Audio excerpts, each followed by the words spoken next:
अजित दादा पवार तुम आगे बढ़ो, हम तुम्हारे साथ हैं। संतोष भाई लाडगे तुम आगे बढ़ो, हम तुम्हारे साथ हैं। एकच वादा, अजित दादा। विधिमंडळातील माझे सहकारी आणि विधानसभेचे उपाध्यक्ष अण्णासाहेब बनसोडे, माजी आमदार विलासराव लांडे, खाली बसणार योगेशजी बहल, संतोषजी बारणे,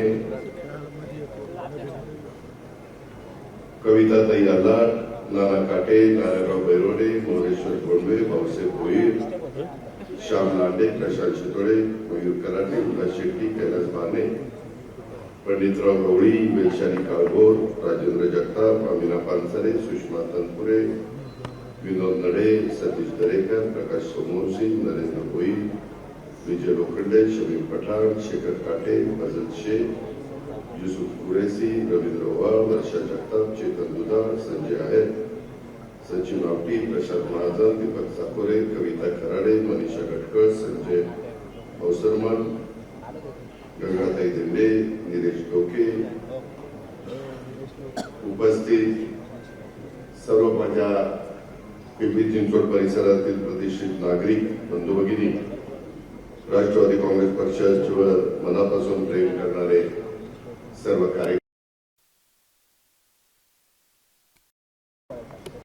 आज खऱ्या अर्थाने मी जो वेळ दिलेला होता तो अजित गव्हाणे, राहुल भोसले, वैशाली घोडेकर, विश्वनाथ लांडे, समीर मासोळकर, तानाजी खाडे, गीताताई मनसरकर, शशिकिरण गवळी, संजय वाबडे, शुभांगी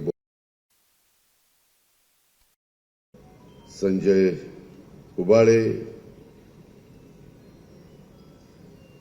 पंकज भालेकर, मंदाताई अल्लाट, संगीता तामाणे, रवींद्र सोनवणे, यश साने, विनया तापकीर, अनुराधा गोपणे, संजय नेवाळे, वसंत बोराटे, भीमाताई फुगे, सारिका लांडगे, नंदुतात्या शिंदे, निवृत्ती मामा शिंदे, धनंजय भालेकर, ईश्वर ठोंबरे, विनायक रणसुंबे, जालिंदर शिंदे, चंद्रकांत वाळकर, गणेशश्याम खेडगेकर अशा अनेक सहकाऱ्यांनी यादी खूप मोठी आहे. त्याच्यामध्ये भरत लांडगे, विकास साने, नितीन सस्ते, संदीप नेवाळे, संजय उदावन, सम्राट फुगे, अमर फुगे, विराज लांडे, किशोर गव्हाणे, अजित रमेश गव्हाणे, सुनील लांडगे, विशाल आहेर, प्रसाद कोलते, अमृत अप्पा सोनवणे, तुषार फुगे, सुनील पठारे, मंगेश असवले, राजू खाडे, प्रसाद फिरोदिया, राहुल येवले, प्रवीण पिंजन, सागर बोराटे, युवराज पवार, विशाल जाधव, दत्तात्रय बुर्डे, चुकून कोणाचं नाव राहिलं असेल तर त्यांनी असलम शेख, जर कोणाचं नाव राहिलं असेल तर नाराज न होता या सगळ्या मान्यवरांचा पक्षप्रवेशाच्या निमित्तानं मी आज तारीख दिलेली होती. मी आपल्या सर्वांच्या साक्षीनं या सर्वांचं राष्ट्रवादी काँग्रेस पक्षामध्ये मनापासून स्वागत करतो. मनापासून त्यांनी तशा प्रकारचा निर्णय घेतल्याबद्दल त्यांना धन्यवाद देखील देतो. मित्रांनो, राजकीय जीवनामध्ये काम करत असताना काहीतरी विजन डोळ्यासमोर ठेवून काम करायचं असतं. आपल्याला सगळ्यांना माहिती आहे, मी आल्यानंतर हिंदवी स्वराज्याचे संस्थापक विश्वपुरुष छत्रपती शिवाजी महाराज, तसंच त्या बाबतीमध्ये स्वराज्य जननी जिजाऊ माँसाहेब, छत्रपती राजर्षी शाहू महाराज, महात्मा ज्योतिराव फुले, भारतरत्न डॉक्टर बाबासाहेब आंबेडकर, पुण्यश्लोक अहिल्यादेवी होळकर, क्रांतीज्योती सावित्रीबाई फुले, छत्रपती संभाजी महाराज, साहित्यरत्न लोकशाहीर अण्णाभाऊ साठे, मौलाना आझाद, या सगळ्या महामानवांना मी सुरुवातीलाच अभिवादन करतो. त्यांच्या विचारावर, त्यांच्या सर्व धर्म समभाव, सेक्युलर विचारधारा, ह्याच विचारधारेने पुढे गेलो तर उद्याच्याला महाराष्ट्र आणि देश पुढे जाणार आहे. आणि या विचारसरणीनेच राष्ट्रवादी काँग्रेस पक्ष स्वर्गीय यशवंतराव चव्हाण साहेबांच्या जो त्यांनी सुसंस्कृत महाराष्ट्र घडवण्याचं काम केलं, सुसंस्कृतपणा कसा असावा ते सांगण्याचं काम केलं, ते कृतीमध्ये आणण्याचं काम केलं. त्यांच्या विचारांनीच आम्ही सगळेजण पुढे चाललेलो आहे. राजकीय जीवनामध्ये चढ उतार येतात. मी मगाशी या तिघांची भाषणं फार बारकाईने ऐकत होतो. योगेशने फार विस्तृत अशा प्रकारचं माहिती दिली. नवीन पिढीला ती कदाचित नवी असेल, परंतु आम्ही सगळ्यांनी 92 सालापासून आज 2025 2017ला आमच्या विचाराचं महानगरपालिका आली नाही, पण ह्या सगळ्या गोष्टीचे साक्षीदार इथं स्टेजवर बसणारे किंवा समोर बसणारे अनेक मान्यवर आहेत. आणि आमचं हेच ध्येय होतं की मला या शहराने जसं बारामतीकरांनी अलोट प्रेम मला दिलं, तसंच माझ्या पिंपरी चिंचवडनी पण अलोट प्रेम दिलं. आणि त्याच्यामुळं सुरुवातीला आमदार झाल्यानंतर मी बघत, खासदार झाल्यानंतर चुकून मी आमदार म्हणलो, खासदार 91ला, त्यावेळेस अनेक इथले कार्यकर्ते अतिशय तरुण होते. महिला इथल्या ग्रुप अतिशय आक्रमकपणे काम करत होता, माझा प्रचार करत होता, जीवाचं रान करत होता. आणि तेव्हा मी म्हणालो की तसं बघितलं तर तसं या शहरामध्ये स्वर्गीय रामकृष्ण मोरे असतील, नानासाहेब शितोळे असतील, तात्यासाहेब कदम असतील, कविचंद भाट असतील, हनुमंत भोसले असतील, बऱ्याच जणांची नावं ही आपल्याला घेता येतील की त्यांनी त्यांच्या त्यांच्या पद्धतीनं ह्या शहराला पुढे नेण्याचा प्रयत्न केला. परंतु मी वयाने तरुण होतो, एक उत्साह होता, एक जोश होता, नवीन काहीतरी करून दाखवण्याचा प्रयत्न होता. तुम्ही प्रचंड मतांनी मला इथनं पाठबळ दिलेलं होतं. देशात जेवढे काँग्रेसचे खासदार निवडून आले त्याच्यामध्ये पहिल्या क्रमांकाची मतं मला मिळालेली होती. एवढा लीड त्या बारामती लोकसभा मतदारसंघाने दिला होता. आणि तेव्हा मी माझ्या मनाला सांगितलं की बाबा एवढ्या ओळखी नाही, ठीक आहे, कार्यकर्त्यांच्या काहींच्या ओळखी होत्या, विलासने किंवा योगेश किंवा अजितनं त्याच्याबद्दलचा उल्लेख केला, पण तसा मी नौखा होतो. आणि ह्याच्यातून लोक कामाच्या करता माझ्या पिंपरी चिंचवड येत होते, परंतु घरं मात्र त्यांची बहुतेकांची, पिंपरी चिंचवडचे नाही, जे कामगार होते त्यांची पुण्यामध्ये होती. त्याचं वाईट वाटायचं किंवा इथं सुविधा नाही म्हणून ते लोक पुण्याला जाऊन राहतात किंवा पुण्यात इथे येऊन काम करून पुन्हा संध्याकाळी घरी जातात. त्याच्यात कुठंतरी बदल करावा अशा प्रकारचा निश्चय आम्ही केला. ह्या सगळ्यांनी मला साथ दिली, अधिकारी वर्गांनी साथ दिली. माझा दुसरा कुठलाही उद्देश नव्हता. ते पीएमटी होती, पीसीएमटी होती, बाकीच्या सगळ्या गोष्टी होत्या, प्राधिकरण होतं, त्यावेळेस पीएमआरडीए नव्हतं, पिंपरी चिंचवड होतं, गावं जवळजवळ सगळी होती. गावाच्या समस्या वेगळ्या होत्या, पाण्याच्या समस्या वेगळ्या होत्या, रस्त्याच्या समस्या वेगळ्या होत्या, दफनभूमी, स्मशानभूमी ह्याच्या समस्या होत्या. आणि म्हणून या सगळ्या जर सोडवायचं असेल तर आम्ही कुठल्याही जातीचा, पातीचा, नात्याचा, गोत्याचा हा मिनी भारत म्हणून आम्ही बघितला. त्याच्यामध्ये सुरुवातीला लोक म्हणायचे गाववाला बाहेरवाला, परंतु तसं मी मानलं नाही. शेवटी सर्वांना, गावच्याही लोकांना बरोबर घेतलं आणि बाहेरच्याही लोकांना बरोबर घेतलं. शेवटी हा आपला भारत आहे आणि त्या भारतामध्ये सर्व जाती धर्माला न्याय देण्याची भूमिका लोकप्रतिनिधींनी घ्यायची असते.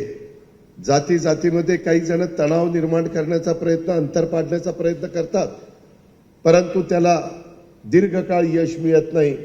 लोक खऱ्या अर्थाने या महाराष्ट्राच्या मातीमध्ये शिवशाहू फुले आंबेडकरांची विचारधारा रुजली गेलेली आहे आणि त्याच्यामुळं हा महाराष्ट्र फार वेगळ्या पद्धतीनं विचार करणारा महाराष्ट्र आहे.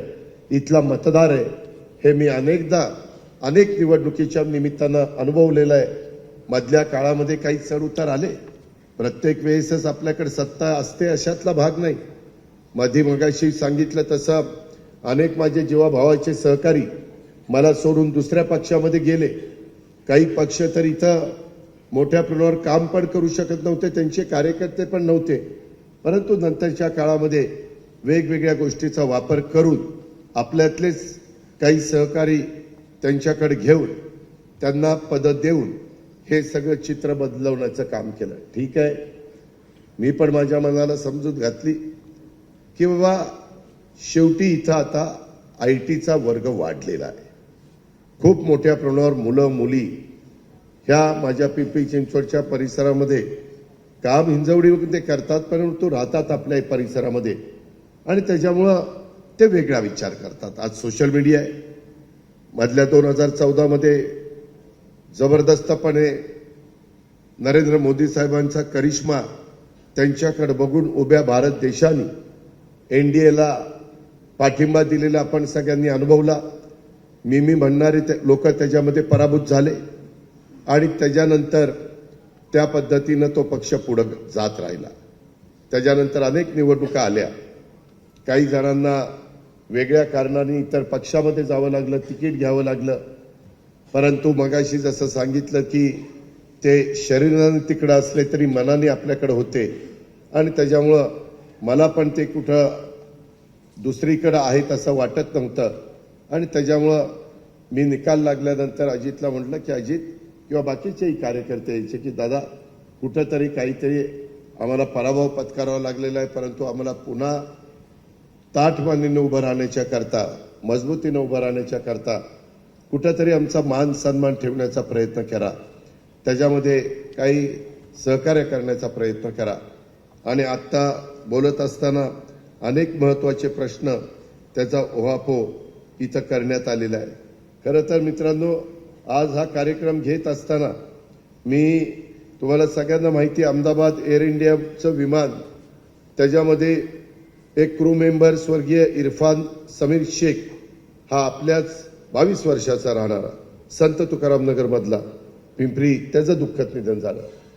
अक्षरशः त्या विमानामध्ये टेक ऑफ झालं. आपण सगळ्यांनी वेगवेगळ्या चॅनलवर बघितलं, वेगवेगळ्या क्लिप आपण बघितल्या.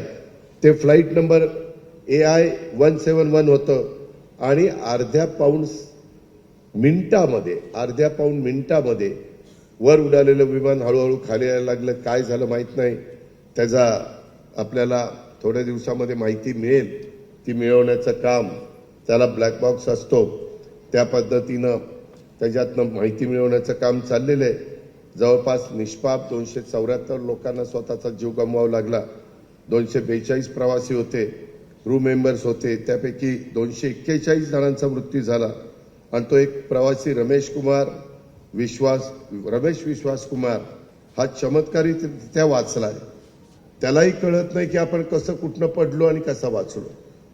म्हणजे त्याला पंतप्रधान त्याच्याशी बोलले, मीडिया त्यांच्याशी बोलला.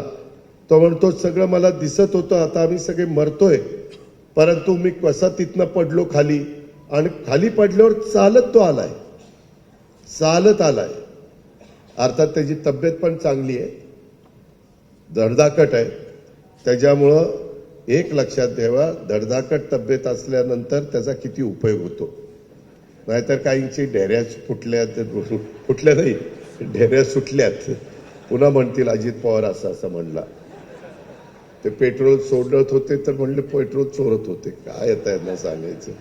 आता मी एकदा एक झटका बसला, तर सारखा झटका कसा बसून घेईल. पण काय आता करतात, त्यांच्या हातात मीडिया आहे, आपण जास्त बोलू शकत नाही. पण मित्रांनो, हा जे काही घडलं त्याच्यामध्ये गुजरातचे माजी मुख्यमंत्री विजय रुपाणी यांचं पण दुःखद निधन झालं.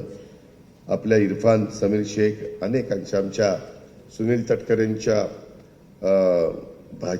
भाच्याच्या पत्नीचं, भाचीसून, त्यांचं पण निधन झालं.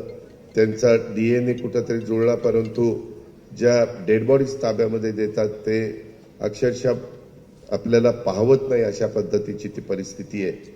आणि हे सगळं होत असताना त्यामध्ये तुम्हाला माहिती आहे की दरवर्षी च्या तुलनेमध्ये यंदा पिंपरी चिंचवडकरांनो, भोसरीकरांनो यावर्षी पाऊस जास्त झाला. अगदी मे महिन्यापासूनच, म्हणजे जुनी लोक सांगतात की 100 वर्षामध्ये 25 मे पासून असा पाऊस पडलेला आम्ही कधी बघितला नाही. मी आता महाराष्ट्रामध्ये फिरतो, मला काही ठिकाणी वर्षाला 14 इंच पाऊस पडणाऱ्या भागात एका दिवसात 13 इंच पाऊस पडला. अक्षरशः एवढं नुकसान झालं. परंतु पुन्हा त्या माणसांना त्यांची घरं उभी करण्याचं काम, त्यांची शेती पुन्हा कशी त्यांना पूर्ववत पदावर आणता येईल अशा प्रकारचं काम आम्ही करतोय. आणि अजून पावसाळा पुढील काही महिने सुरू राहणार आहे. त्यामुळं माझी एक विनंती आहे, जसे ही दुर्घटना घडली तसं सर्व नागरिकांना मला सांगायचं आहे की रविवारी कुंडमळ्यामध्ये जी दुर्घटना घडली आणि त्याच्यामध्ये 4 निष्पाप लोकांना स्वतःचा जीव गमवावा लागला, काही आपल्याही पिंपरी चिंचवड परिसरातले होते. मी त्यांना म्हणालो की तुम्ही कसं काय तिथं गेला? ते म्हणले आम्ही दादा अलीकडे रीळ निघतात बघा, रीळ, ते रीळ बघितले आणि आम्हाला कळलं की इथपासून ते अर्ध्या तासाच्या अंतरावर आहे आणि मग तिथं जावं आणि सुट्टीचा दिवस होता, पण तिथं प्रत्यक्ष बघितल्यानंतर अतिशय तो पूल पडला, बोजा जास्त होता, मोटरसायकलचं जाण्याची जागा नव्हती, तरी 5-5, 6-6 मोटरसायकल तिथं नेल्या. तिथं गर्दी पण नेहमी जास्त असायची, पाणी तिथं वाहत होतं आणि कारण नसताना ज्याला म्हणतात ना होत्याचं नव्हतं झालं, तशा पद्धतीनं हे तिथं घडलं. माझी सर्व नागरिकांना विनंती आहे की धबधबे असतील, धरणचा परिसर असेल, नद्यांचा परिसर असेल, ओढे नाल्यांचा परिसर असेल किंवा डोंगर दऱ्यात फिरण्याच्या करता काही जणांना पावसात भिजण्याचा एक आनंद घेण्याचा त्यांचा प्रयत्न असतो, जीवनाचा आनंद लुटण्याचा प्रयत्न असतो. जरूर जीवनाचा आनंद लुटा, पण स्वतःचा जीव सांभाळून, अशी मी शासनाच्या वतीनं पालकमंत्री या नात्याने देखील विनंती करतो. आणि रविवारी कुंडमळा ह्या परिसरामध्ये ज्या 4 निष्पाप माझ्या नागरिकांचा मृत्यू झाला आणि त्याच्या आधी त्या विमान अपघातामध्ये मोठ्या प्रमाणावर लोकांना स्वतःचा जीव गमवावा लागला, त्या सर्व मान्यवरांचा 274 लोकांना सगळे मिळून, म्हणजे हॉस्टेलचे वगैरे मुलं आणि बाकीचे नागरिक धरून, तर त्या सर्वांना मी भावपूर्ण श्रद्धांजली अर्पण करतो. परमेश्वरच्यांनी प्रार्थना करतो की हा मोठा दुःखाचा डोंगर सहन करण्याची ताकद त्या कुटुंबियातल्या बाकीच्या सहकाऱ्यांना देवो, मृतांना चिरशांती मिळो, अशा प्रकार त्यांच्या आत्म्यांना चिरशांती मिळो, अशा प्रकारची प्रार्थना देखील मी सुरुवातीलाच करतो. मगाशी बरंच काही योगेश, विलास आणि अजित सांगत होता. विलास म्हणलाच बोलता बोलता, एक गाव भोसरी, 10 गावं दुसरी. 10 गावं नाही, 12 गावं दुसरी. काय संजय, तूही 12वीला, 12 गावं दुसरी. तू 2 गावं विसरली, मोहिनीला दिली का काय 2 गावं? ते अशा पद्धतीनं बोललं जातं. परंतु मी आपल्याला सगळ्यांना सांगतो, खूप वेगवेगळ्या समस्या आहेत, त्याचा ओहापोह. आपण काम केलेलं आहे, आपण कामाची माणसं, आपल्याला अजून काम करायचं आहे. युतीचं शासन 5 वर्षाच्या करता निवडून आलेलं आहे. भाजप, राष्ट्रवादी काँग्रेस, शिवसेना या प्रकारे तिघांची युती आहे. मागं देखील आपली 15 वर्ष काँग्रेस आणि आपली युती होती. त्याही वेळेस आपण आपली आपली कामं करत होतो, आपला पक्ष वाढवत होतो, आपली संघटना मजबूत करत होतो. आपले कार्यकर्ते लोकांच्या अडीअडचणीमध्ये त्यांना मदत करण्याच्या करता धावून जात होते. त्याच्यातनं संघटना बळकट होत असते. कुठं अन्याय झाल्यानंतर तिथं राष्ट्रवादी काँग्रेस पक्षाचा कार्यकर्ता अन्यायाला वाचा फोडण्याचं काम करतो, त्या अन्याय दूर करण्याच्या करता धावून जातो. अशा पद्धतीचं चित्र आपल्याला कामातनं त्या ठिकाणी निर्माण करायचं असतं. नवीन पिढी पुढे आलेली आहे, त्यांना देखील वाटतं की आम्हाला उद्याच्या काळामध्ये संधी मिळाली पाहिजे. 2022ला फेब्रुवारीमध्ये स्थानिक स्वराज्य संस्थांच्या निवडणुका होणार होत्या. आता 2025 आलेलं आहे आणि महिना जून आलेला आहे.